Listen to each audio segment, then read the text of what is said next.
If you want to use a sketch to image on a Samsung Galaxy S26 Ultra, you can, for example, open the gallery over here. Next, I'm gonna choose the photo on which I want to draw something. So let's say I'm gonna choose this one over here.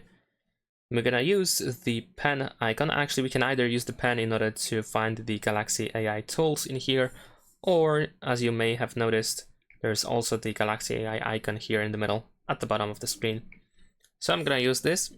Now in here we can switch to the create option, and then we can use this drawing icon in here. Now we have the drawing. We can of course adjust the pen if you want to, and then we can start drawing whatever we want to draw on our photo and anything that we want to convert into something else. So let's say this is my beautiful tree that I want to convert into something that looks slightly more realistic. So we should be able to generate it with the help of the editor. And see, there we go, we have a tree. Of course, if you want to, you can generate one more until you are satisfied with the result. But if you are, we can just save copy. And that is pretty much it. Leave a like and subscribe.